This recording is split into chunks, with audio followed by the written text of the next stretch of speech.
So, on Wednesday, October 22nd, 2025, Ghana police hit a residential compound, Community 25, Tema, right near Accra. They weren't expecting a tech startup. What they found? It was a prison. Inside, 57 young Nigerians, kids really, 18 to 26 years old. They were just stuck in these rooms, forced to sit at laptops, day in, day out, running online scams on people all over the world. They didn't choose this. Police are saying they were trafficked. They were lured in with promises, good jobs, a new life in Ghana. But that's not what they got. They became what investigators are calling digital slaves. And this isn't a one-off. It's not an isolated case either. Just back in April, same year 2025, Ghana had to send home about 219 other Nigerian trafficking victims. Same story, young people locked in rooms. Some even said they were physically abused if they didn't hit their cybercrime quotas. This pattern is spreading all across West Africa because between July and August 2025, you had international police running Operation Contender 3.0. They hit 14 African countries. They arrested 260 suspects. They identified over 1,400 victims who have lost almost $2.8 million.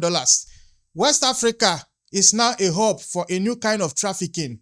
We are not talking about crossing the Mediterranean to Europe. We are talking about within Africa. Those 77 laptops and 38 phones they pulled out of that Tema compound, they tell a much bigger story. They show these organized networks and they are exploiting Africa's most vulnerable resource.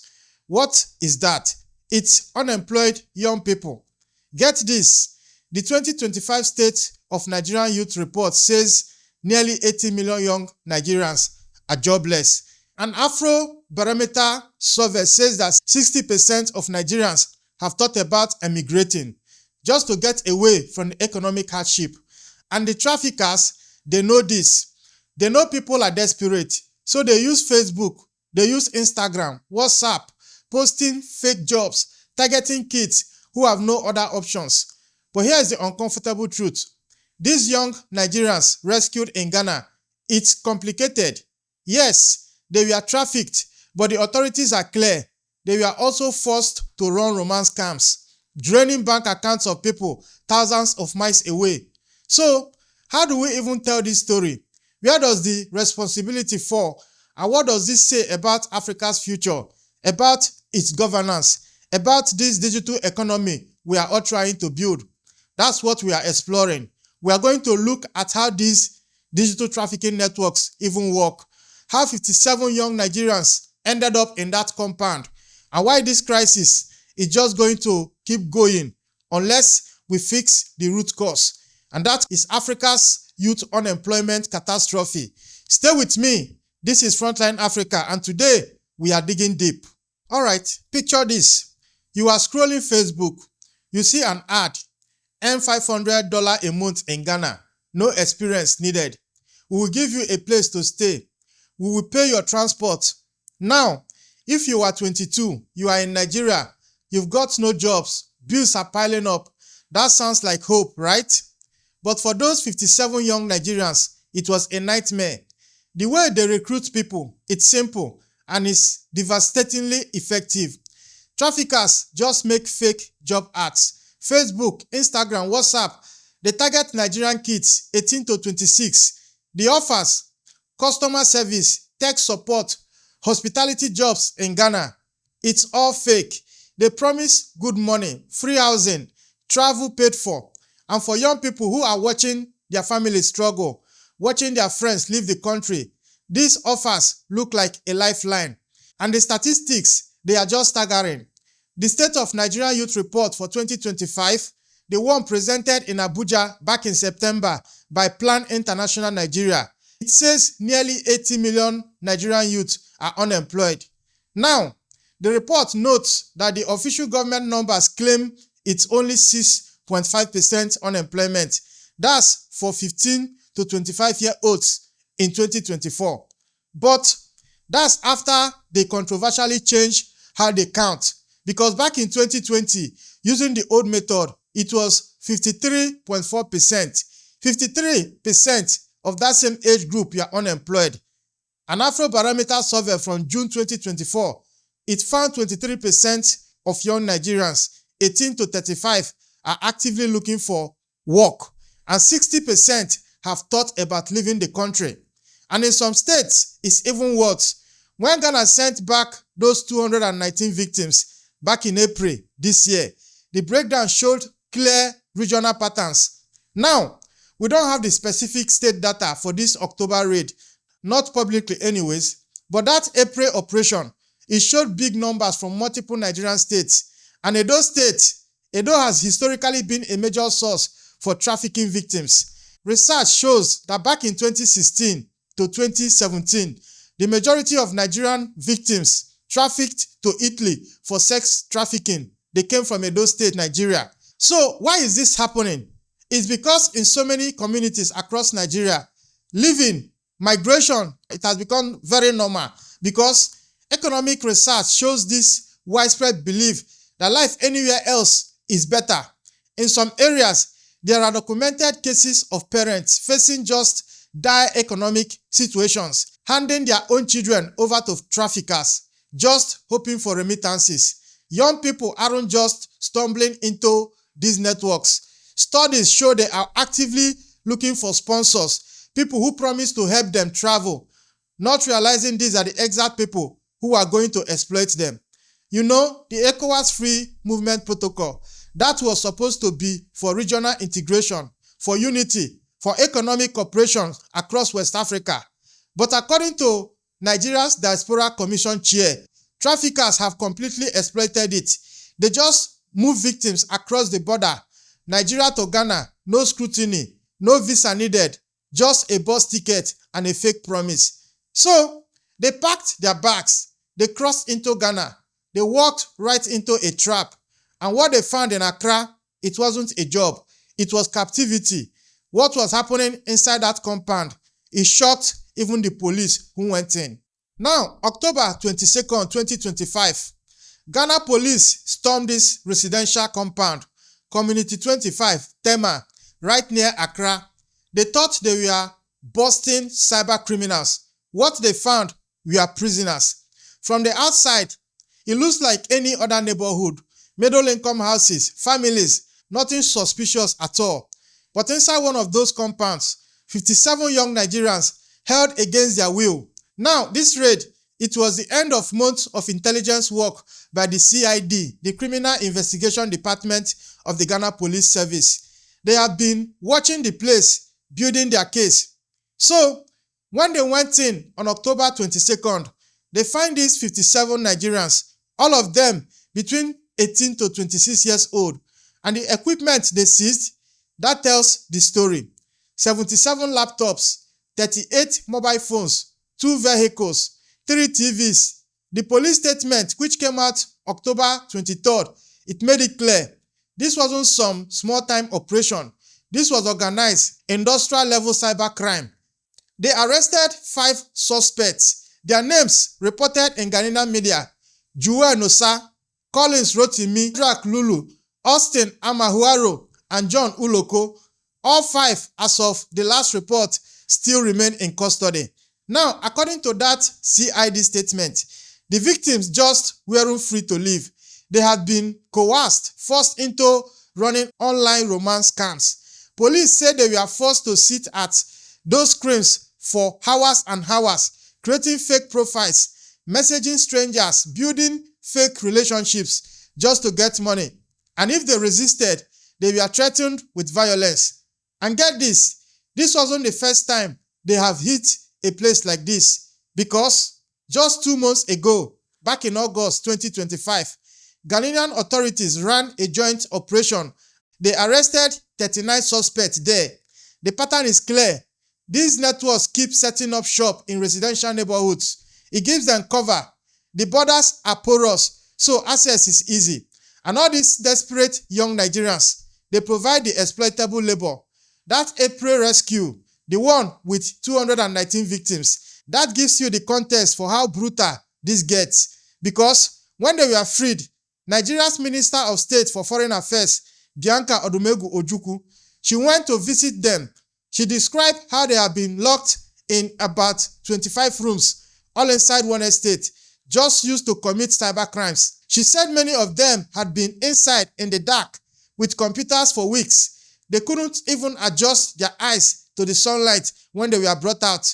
Some had visible injuries, serial abuse. One victim reportedly had his legs broken because he didn't hand them all the money he made from a scam. But this is where the story gets really complicated. Because these young Nigerians, they were victims, no questions, trafficked, confined, abused, but they were also forced to commit crimes. Every day at those laptops, they were the ones running the scams, targeting people halfway across the world.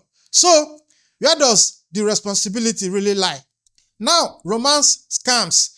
You have heard of them, right? Someone hits you up online saying they are in love, then ask for money. It sounds simple. But what's happening in West Africa? This is an entire organized industry, and it's way more sophisticated than you think. This model is being refined for years. The trafficked victims, they create fake profiles, dating apps, social media. They use stolen pictures, attractive people. They build a whole fake identity. Then they target people, lonely, vulnerable people, usually in the US or Europe, and they invest time, weeks, sometimes months, just building trust, fake conversations, fake emotions, fake I love yous, and then comes, I need money for a medical emergency. I need funds to come see you. I need to pay customs fees on this package I'm sending you. The victims, they are emotionally invested. They send the money, and the scammers, they vanish. We know the scale of this is documented because between July 28 and August 11, 2025, you had that Operation Contender 3.0, Interpol, 14 African countries. I'm talking about Angola, Benin Republic, Burkina Faso, Cote d'Ivoire, Gambia, Ghana, Guinea, Kenya, Nigeria, and then Rwanda, Senegal, South Africa, Uganda, and Zambia. Interpol's official statement, it came out September 25th, and it said that operation led to 260 arrests. It identified about 1,463 victims, and the estimated losses nearly $2.8 million. And Ghana was a big part of that. In that operation alone, Ghanaian authorities arrested 68 suspects. They seized about 835 devices. They found 108 victims, and they recovered $70,000 out of an estimated $450,000 stolen. In Nigerian street culture, they call these guys Yahoo boys. In Ghana, they are Sakawa boys. And these terms, they have become normalized in some youth communities. Some of these guys, they don't even hide it. They are on Instagram posting pictures of luxury cars, designer clothes. They use slangs like billing to talk about getting money from a victim. This whole industry, it has become professional. All across Nigeria, you have these informal training systems popping up. Research published just 2024 documented these things called hustle kingdoms or hustle academies, places where people, some as young as 12, are taught how to do online fraud. They learn how to use VPNs, hide their location, how to use apps that fake appearances on a video call. They learn how to script conversations designed to manipulate emotions, how to move the money, crypto, mobile money, wire transfers to avoid getting caught. But there is a critical difference here. The Yahoo boys, the ones operating on their own in Nigeria, they are doing it by choice. However misguided that is. The 57 victims in Ghana, they were not. They were trafficked. Police say they didn't even keep the money. Their handlers took everything. And if they didn't hit their daily quotas, physical violence. This is forced labor. This is modern slavery. It's just that it's done with a laptop instead of a chain. And that raises a really important question. Ghana didn't want to be a hub for this. I mean, on paper, Ghana is seen as one of Africa's leaders in cybersecurity. So, how did this happen? How did it get to this point? Now, let's look at the numbers. Ghana hit Tier 1 status in the 2024 Global Cybersecurity Index. That's from the ITU. Their score, 99.27%. That puts Ghana second in Africa, right after Mauritius. And Tier 1, that's the highest category. It basically means Ghana is a role modeling nation in cybersecurity. So, why are these massive cybercrime syndicates operating in Accra suburbs? Ghana's credentials, they are legit. The country ranks near the top in Africa for internet freedom. They have strong laws. The Cybersecurity Act of 2020, Act 1038, the Human Trafficking Act of 2005, Act 694. That act criminalizes labor and sex trafficking, minimum 5 years in prison. And the government, they have shown they are committed. Reporting on this October raid noted that Ghana's Ministry of Gender, Children and Social Protection, they recorded 79 prosecutions, 54 convictions for human trafficking just between 2003 and 2024. But the enforcement gaps are obvious. That same residential area where this October raid happened, it has been targeted before, because back in August this same year 2025, Cybersecurity Authority (CID) they arrested 39 suspects at Adam City Estate for cybercrime.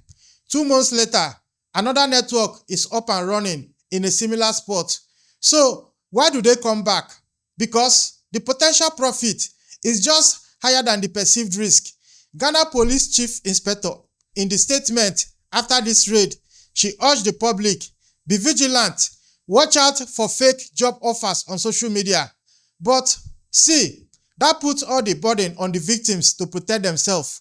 It doesn't put the burden on the state to stop the traffickers before they can even recruit. Ghana's whole national image is on the line here. The country markets itself as this stable democracy, a rising tech hub, a great place to invest. These trafficking and cybercrime scandals, they challenge that story. But the deeper issue, it goes beyond law enforcement. Cybercrime isn't just a crime problem, it's an economic problem. You have unemployed youth all across West Africa. They need an income. And when legitimate jobs don't exist, some will turn to crime, whether they are forced to or they chose to. So Ghana is caught between its reputation and the reality on ground. The laws are strong, enforcement inconsistent, borders are porous, and these regional crime networks, they operate across multiple countries. No single police force can stop this alone. This isn't just a Ghanaian problem. It's not just a Nigerian problem. This is a West African problem. And the criminal networks running this, they stretch far beyond Accra. You know, when we talk about African migration, what do you picture? Desperate boats crossing the Mediterranean, right? People dying in the Sahara trying to get to Italy. But something is shifting. Nigerians aren't just being trafficked to Europe anymore. They are being trafficked within Africa. And that changes everything. The story was always Africa to Europe. Young people risking it all for Italy, Spain, France. The new reality is Nigeria to Ghana and Ghana to Nigeria. It's intra-African trafficking and it's growing. That ECOWAS Free Movement Protocol, again, it was designed for cooperation, but it's being systematically exploited. Nigeria's Diaspora Commission chair has been very clear. Traffickers are abusing ECOWAS protocols. She has called for naming and shaming these people publicly. And this isn't a one-way street, because in July 2025, 76 Ghanaians were trafficked to Nigeria. It was a fake football recruitment scheme. They were promised pro football careers. Instead, they were exploited. Nigerian authorities had to rescue them and send them back home. It just shows these networks, they are opportunistic. Whoever is desperate is a target. Now, the international police coordination, it is getting better. That Operation Contender 3.0 from July 28th to August 11th this year, 14 African countries, 260 arrests, 1,463 victims identified, almost $2.8 million in losses, and 81 cybercrime infrastructures dismantled. This shows you these guys are transnational, they are coordinated, and they are expanding. AFRIPO, that's AU's police cooperation mechanism. It gives a framework for states to coordinate. Ghana and Nigeria, they have bilateral cooperation. NAPTIP, that's Nigeria Anti-Trafficking Agency. They work with Ghana's Economic and Organized Crime Office. They work on victim repatriation, on prosecuting suspects. The frameworks, they are there. The partnerships, they function. But enforcement is just inconsistent across board. But even with all that regional coordination, police raids, high-level meetings, the trafficking continues. Why? Because the root cause is still there. It's not being addressed. And that root cause, it's in millions of homes across Nigeria right now. It's young people, unemployed, feeling hopeless, just scrolling on their phones, looking for a way out. Nearly 80 million. That's the number of unemployed Nigerian youth, according to that 2025 State of the Nigerian Youth Report. 80 million. Think about that. If you are 18 to 26 in Nigeria right now, the odds are just stacked against you. And the traffickers, they know this perfectly. Now, the official stats from Nigeria's Bureau of Statistics, they claim 6.5% for 15 to 24-year-olds in 2024. But that figure is disputed widely because in 2020, before the government changed how they count, the numbers were 53.4%. That is 53.4% unemployed youth before the change in how they calculate unemployment in Nigeria. Now, experts say that number, that's closer to the reality on ground. The Afrobarometer survey from June 2024, it found 23% of Nigerian youth between 18 to 35 are actively looking for a job, and 60% said they have thought about migrating away from Nigeria, not because they want to leave, but because they feel like they have no other choice. The economic drivers, we know what they are. Inflation, the rising cost of living, collapsed infrastructure, no jobs. That same Afrobarometer survey, it found 35% of Nigerian youth say the increasing cost of living is their most important problem. Unemployment was next at 30%. Young people are not leaving Nigeria because they hate their country. They are leaving because the economic system has failed to give them an opportunity. And in communities, especially in states like Edo State, this idea of migration is part of the social fabric. Research on trafficking from Edo State shows in some communities, parents facing severe economic hardship, they willingly handed their kids over to traffickers, just hoping for money to be sent back. Young people actively look for these sponsors, the very traffickers, because they see no other way to survive.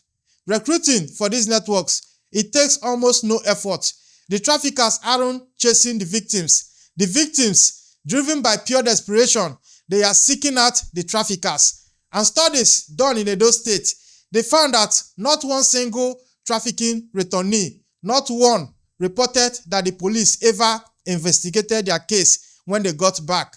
So, the traffickers, they operate with impunity because there are almost never any consequences. And this is the ethical mess we talked about. These young people, they are trafficked under false pretenses. They are confined, in some cases, physically abused. They are coerced into crime, but they do participate in the fraud. They do steal from people. You have elderly victims in the US, in Europe, losing their life savings to scams run by trafficked Nigerian kids in Ghana. So where does the moral and legal blame lie? The only answer is they are both. They are victims and perpetrators at the exact same time. And that makes rehabilitation incredibly difficult. Think about it. The psychological trauma from being trafficked, plus the moral burden of knowing you defrauded people, plus the stigma when you get back home, it creates this almost impossible situation for reintegration. And then, when they do get back to Nigeria, what are they facing? The exact same unemployment crisis that made them vulnerable in the first place. The cycle just continues. Now, the Nigerian government, they have launched programs, the Youth Economic Intervention and De-Radicalization Program, the $220 million Nigerian Jubilee Fellow Program, that's with EU and UN support. Just this month, October 2025, the government launched National Job Centers for digital job matching, career services. But you have to ask the critical questions. Are these programs reaching the kids who are most at risk? Are they big enough? The evidence suggests there are massive gaps, and the bitter irony here is profound. Nigeria has oil wealth, it has agricultural potential, it has this massive youth population that should be driving economic growth. But instead of developing that population as a national asset, part of it are being exported as exploited criminals. Nearly 80 million unemployed young people. That's not just a tragedy, it's a national security threat, it's an economic catastrophe, and it is a failure of governance. So, who else is responsible? Because it's not just the traffickers and the government. There's another group of actors in this story, and they almost never face any scrutiny, and they are making billions while young Africans are being trafficked. Facebook, WhatsApp, TikTok, X. According to the Ghana police, every single one of those platforms was used to recruit the 57 Nigerians in this latest raid. Every single one. So, where are these companies in this conversation? Tech platform accountability in West Africa, it's minimal. It's basically zero. Meta, the company that owns Facebook, Instagram, and WhatsApp, they say they monitor for trafficking. They claim they close suspicious accounts, share data with police, but that approach is totally reactive. It's not proactive. They only act after an account does something suspicious. If a trafficking ad, a recruitment ad looks normal, the platform, they do nothing. The IOM, the International Organization for Migration, they said it bluntly. It's not our job to police Facebook pages. Facebook should police its own pages, but there is no documented evidence, none, of this platform facing any meaningful accountability in West Africa. No fines, no forced policy changes, no special enforcement for this region. The Ghana police, they told the public to be vigilant, but why? Why is the burden on the victims to protect themselves? Why isn't it on the platforms to stop the traffickers from recruiting in the first place? What would real accountability look like? It will look like strong laws, national and regional, that hold these platforms liable for trafficking recruitment on their services. It will look like regulation through ECOWAS that sets out their responsibilities. It will look like these platforms investing in monitoring systems specifically for West Africa, systems that understand local languages, local scam patterns, local trafficking tactics.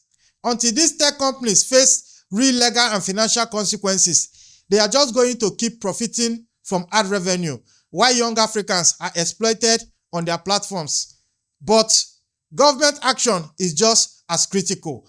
We are talking real job creation, sustainable employment for young people. We are talking law enforcement that goes beyond just rescuing victims and start prosecuting the organizers, seizing their assets, naming these traffickers in public, creates social consequences. That partnership between Nigeria's NAPTIP and Ghana's Economic and Organized Crime Office, it has to be more than just repatriating victims. It needs to be about cross-border prosecutions, real-time intelligence sharing, coordinated operations, and civil society groups like the Edo State Task Force Against Human Trafficking. They need proper funding and real legal authority. And then, there are the 57 victims from this raid. Right now, they are getting care, psychological support. Repatriation is underway. But what happens when they get back to Nigeria? If they go back and face the exact same unemployment that made them vulnerable, with no job training, no support, no mental health services, no anti-trafficking education, they will still be at risk. You can't break this cycle by just treating the symptoms. You have to fix the root economic cause. The Hope and African vision is always been about solidarity, African solution for African problems. Well, Afripo exists, ECOWAS exists, the African Union frameworks, they also exist. They have to be used for real, sustained, coordinated action, not just for conferences and declarations. Those 57 young Nigerians, they are free now, but there are millions more all across West Africa who are still scrolling on their phones, still seeing those fake job ads, still desperate enough to believe them. And this is not going to stop, not until systematic action is taken, not until African governments create real economic opportunity, not until these tech platforms finally accept responsibility for the crimes that is happening on their watch, and not until we, as a society, stop blaming the victims and start dismantling the systems that exploit them. This is the untold story, but it doesn't have to be the ending. Now, if you are watched to this point, this is Frontline Africa, where we talk about geopolitics from Africa's own point of view, where we bring you the story that mainstream media does everything to avoid. Now, this is a serious matter we are talking about here. Cyber criminals, cyber crimes. In Nigeria, they call them Yahoo boys. Now, as much as the authorities in Ghana are calling these 57 Nigerians rescued victims from cybercrime syndicate in Ghana, I will still have to point this out, that in as much as they are victims, they are still criminals, and they are still responsible for the crimes they committed. Is the authority just going to let them off the hook and call them victims?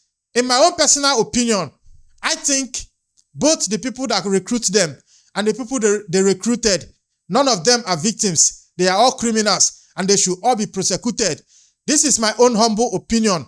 You can go to the comment section and also say what you feel about this, and tell us if you think they are still victims or if you think they are criminals. Now, if you want to see more of my content, maybe consider to subscribe and turn on those notifications. I am your host, Ezekiel Enejeta, and I will see you in the next one.